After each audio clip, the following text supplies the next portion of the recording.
मति सारंग पानी। मति यानी मन में सारंग पानी है। सारंग पानी मैंने समझते हैं, सारंग नाम है राम जी के धनुष का। क्या नाम है? शंकर जी के धनुष का क्या नाम है? पिनाक। राम जी के धनुष का नाम है सारंग। अर्जुन के धनुष का क्या नाम था? गांडीव। तो राम जी के धनुष का नाम है सारंग। अब पानी मतलब हाथ, यानी हाथ में सारंग धनुष धारण करके जो रहते हैं उनका नाम है सारंग पानी। ये राम जी का नाम है। तो दशरथ जी के हृदय भगति मति सारंग पानी। मति में सर्वकाल राम जी विराजमान है। अब आप कहोगे महाराज अभी जन्म हुआ नहीं तो राम जी कहां से मति में आ गए? तो यही दशरथ जी महाराज पिछले जन्म में मनु जी थे।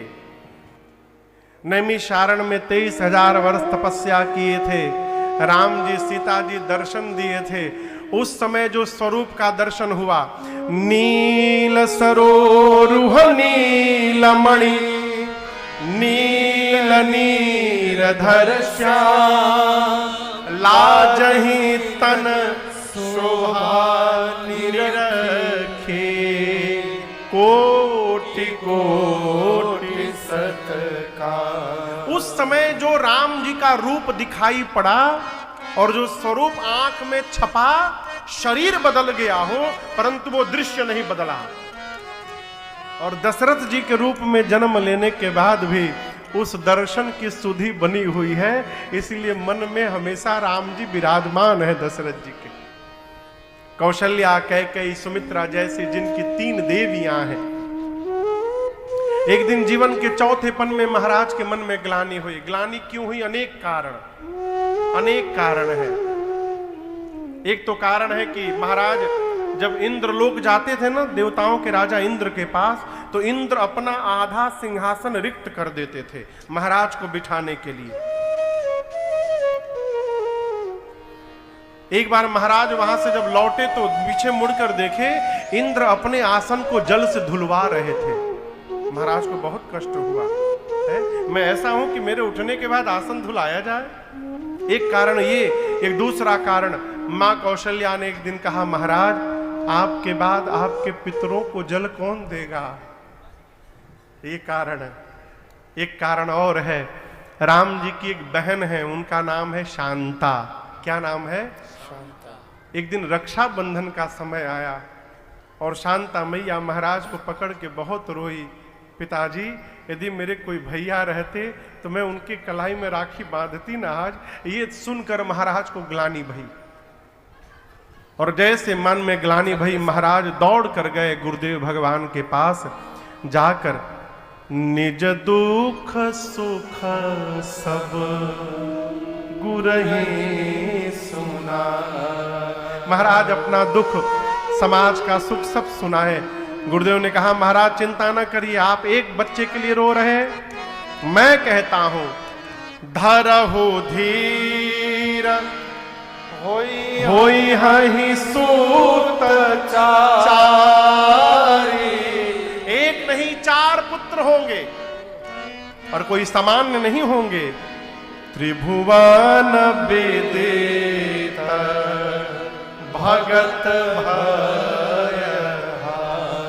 वो अवतार लेंगे महाराज जिनकी कीर्ति त्रैलोक्य में विदित होगी। भक्तों के भय का हरण करने के लिए स्वयं साक्षात परमात्मा आपके घर में अवतार लेने वाले हैं। महाराज धैर्य रखिए। गुरुजी ने तुरंत पुत्र कामेष्टि यज्ञ की रचना की, श्रृंगी ऋषि को बुलाया, यज्ञ प्रारंभ हुआ अवध में। और दर्शन करिए, पुत्र होगा ये बात किसने कही? गुरुजी ने। तो ये संकल्प गुरु जी का हो गया। यज्ञ हुआ तो दशरथ जी महाराज केवल बैठे थे, आहुति नहीं दिए। आहुति किसने दिया? गुरुदेव भगवान ने आहुति दी, यज्ञ पूर्ण हुआ। यज्ञ के बाद अग्नि कुंड से साक्षात भगवान अग्नि नारायण प्रकट हो गए, प्रसाद लेके खीर का कटोरा। और गुरुदेव भगवान से कहे वशिष्ठ जी आपकी मनोकामना पूरी भई, ये प्रसाद लीजिए, इसका वितरण करा दीजिएगा।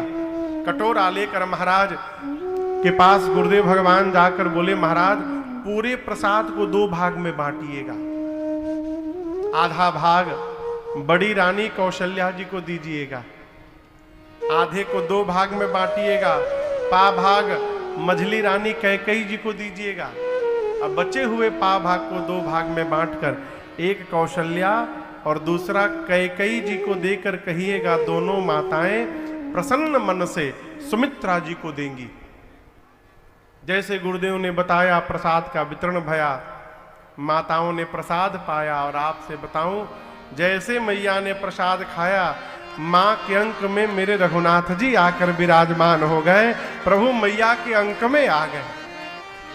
समय व्यतीत हुआ, जोग लगन ग्रह बार तिथि, जब सकल भये अनुकूल, चर अरु अचर सब हर्ष जुत, राम जन्म सुख।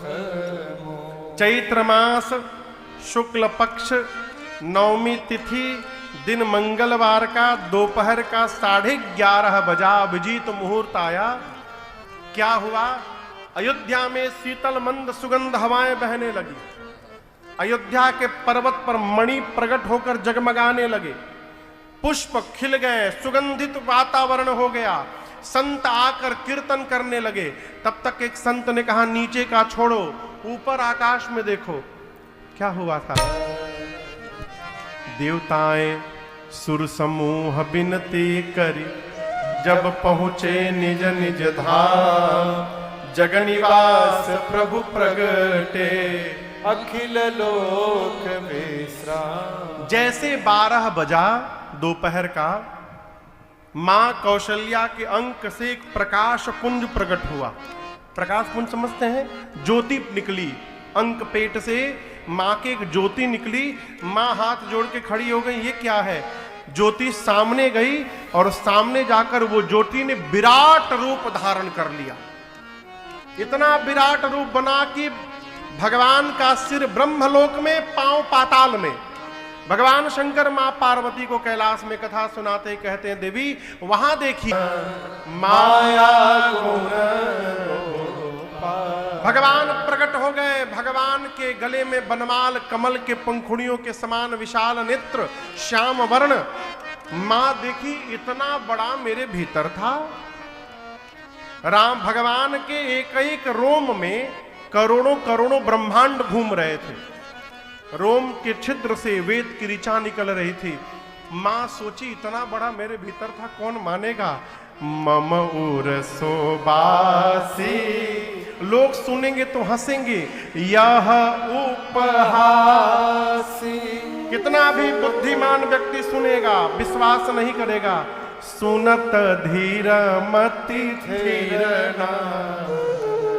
भगवान की भुजाएं फड़की। भगवान ने कहा मां चरित बहुत विधि किन्न चाहो, तुम्हारा बेटा आ गया है, कहो क्या करूं।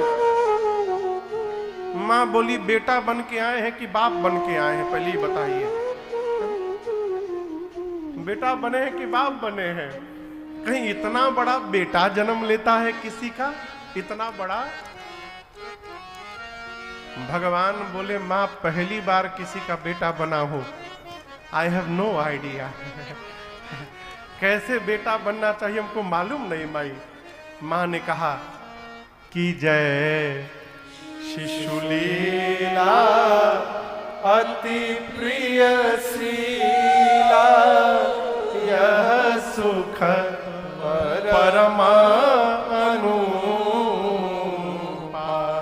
मैया ने कहा प्रभु आप शिशु लीला करिए, ये सुख अनुपम सुख है, परम अनुपम सुख है। जैसे माई ने कहा भगवान तुरंत छोट लड़का बन गए। छोटा बालक बन के भगवान बोले अब ठीक है ना माँ। माँ बोली 50-50। मतलब आपने कहा बालक बनो, मैं बालक बन गया। माँ ने कहा मैंने कहा था प्रभु की जय शिशु लीला। आप शिशु तो बन गए परंतु शिशु की लीला नहीं कर रहे हैं। प्रभु जो बच्चा जन्म लेता है वो सबसे पहली लीला करता है, वो रोता है। आप तो मेरे से बात कर रहे हैं, कहीं जन्म लेने वाला लड़का बतियाता है का? भगवान बोले अब रोना भी पड़ेगा। मां ने कहा जगत को हंसाने के लिए आज जगदीश को रोना पड़ेगा। जैसे मैया ने कहा सुनी बचन सुजाना रोदन ठाना होई बालक सुरभू। आपको बताऊं यहां मां से एक भूल हो गई। क्या भूल हो गई?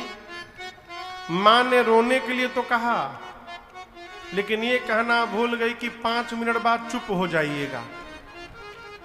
गोस्वामी जी कहते हैं सुनी बचन सुजाना रोदन ठाना, अर्थात भगवान रोना प्रारंभ किए तो अब चुप होने का नामे नहीं ले रहे। दासियां द्वार पर कान लगा के खड़ी हैं। बालक के रोने की आवाज सुनाई पड़ी, दौड़ कर गई, जाकर महाराज से बोली बधाई हो महाराज, लाला हो गया, बधाई हो महाराज, बधाई हो, ऐसे ही बधाई होगा। बधाई हो, बधाई हो, बधाई हो, बधाई हो। महाराज बाजा बजाने वालों को बुलाएं और बधाई प्रारंभ हुआ। अरे जन्म लिए रघुरैया अवध आज बाजे बधैया, जन्म